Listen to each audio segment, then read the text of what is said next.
Welcome back to the Podium Performance Podcast, where we talk about physical performance.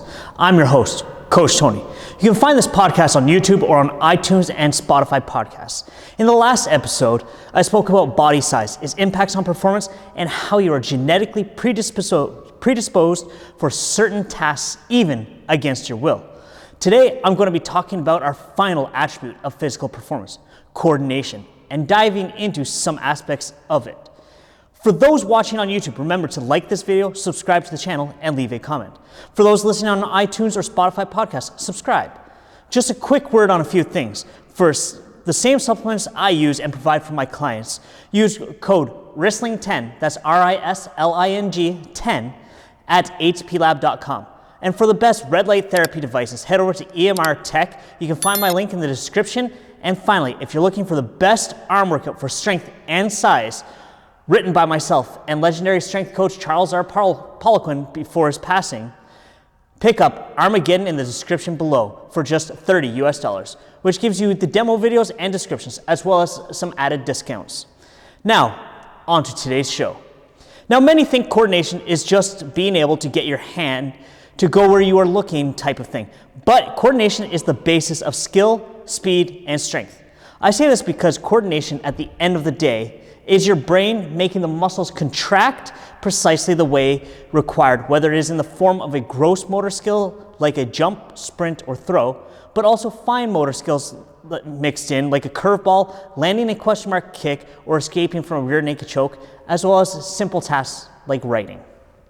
It will also influence the firing pattern of the muscles to optimize how fast you can run or the accuracy of a sniper's shot.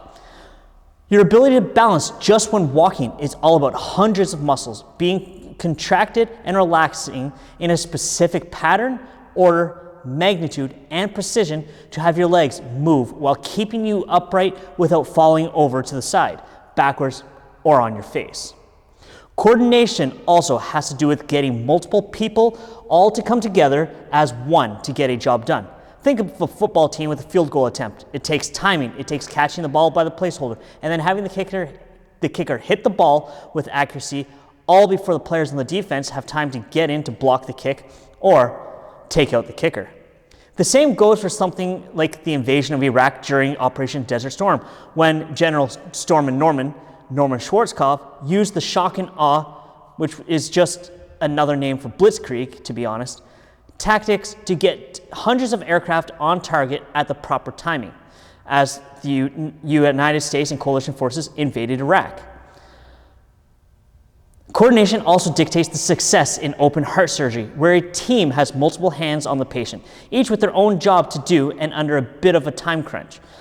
These examples take time to practice to be able to execute to perfection. These are, however, team examples of coordination, but for this, we're focusing on the individual and what coordination has to do with physical performance, so the physical attribute of it.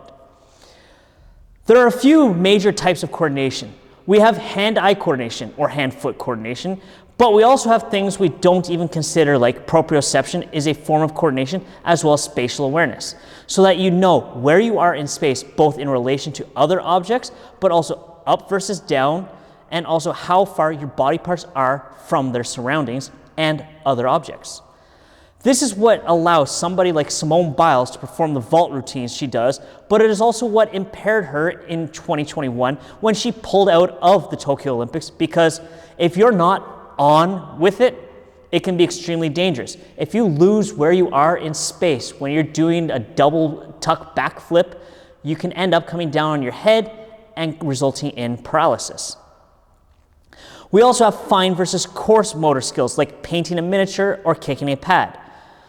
So painting a miniature is going to be very fine motor skills, whereas if you're kicking a pad, it's going to be coarse motor skills. There are some added influences that are going to cause coordination to have variance within the day, within attempts, or day to day, week to week.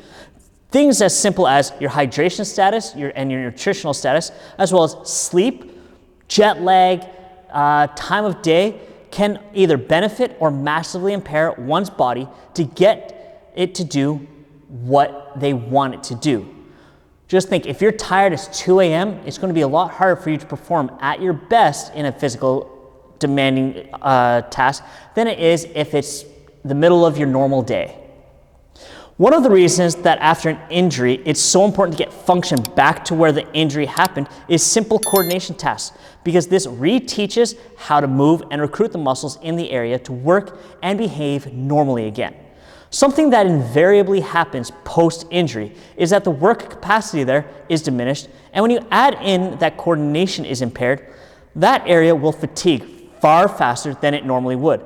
Something as simple as a cramp in the calf can lead to injury if not allowed the time to properly recover and hydrate. And the body isn't coordinating the movements properly. So a lot of people who end up with a calf cramp can also end up with a knee or an Achilles injury in fairly short order afterwards if they're not given time off. I've seen it happen where I watched an athlete have a calf cramp, coach didn't take them out of a game. The following day, exact same leg, they tore their ACL. Then you get into even more severe injuries like a bone break, or the exact reference I just had, a ligament tear like an ACL, where now that area most likely is going to end up being immobilized for a period of time, oftentimes an extended period, months even, and the muscles atrophy to the point that they've lost all their strength and work capacity. This then means you've got to bring back the strength, work capacity, and the hypertrophy gains or the size to the area, which will then also be inevitably frustrating for the athlete because things will never progress at the speed that we want it to. We want it now. We don't want it in 3 to 6 weeks or months.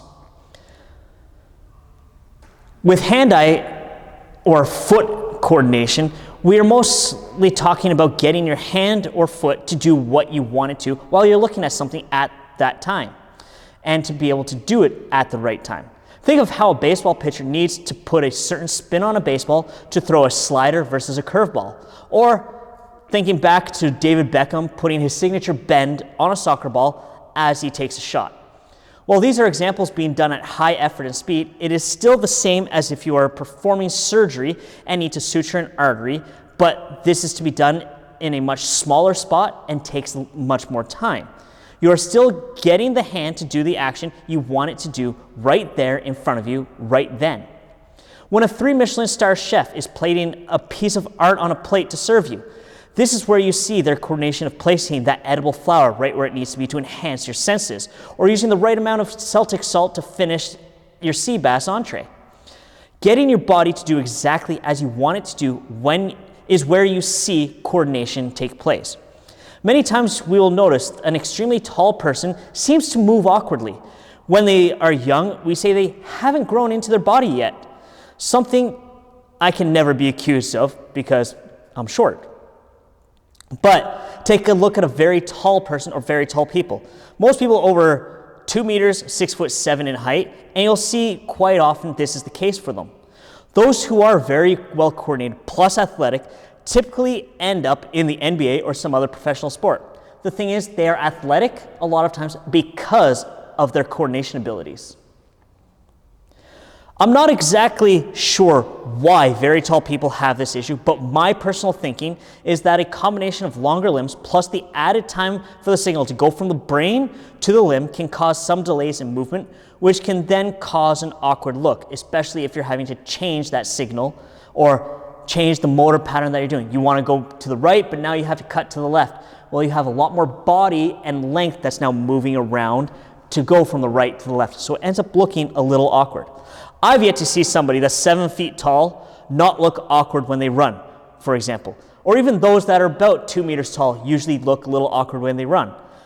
And this is exactly what sets Usain Bolt and LeBron James type athletes apart from the rest of humanity. And it's what's allowed them to become legends in their sports.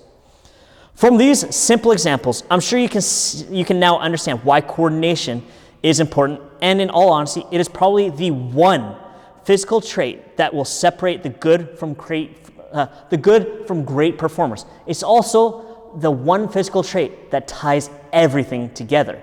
The better coordinated you are, the better work capacity you're going to be able to use more efficiently, the better you're going to move, the more accurate you're going to be, and overall, the more athleticism and the better physical performance you are going to have. Those who have full mastery of the skill will be the most coordinated, and they will be the ones who perform at the highest levels. That is when you create the legends, whether it is in sports, target shooting, sniper shooting, fighting, the culinary, and performance arts. In upcoming episodes, I'm going to be diving into things like external influences of physical activity, from altitude to underwater, to temperature and humidity, wind resistance. Thank you. Coach Tony, Wrestling Podium Performance.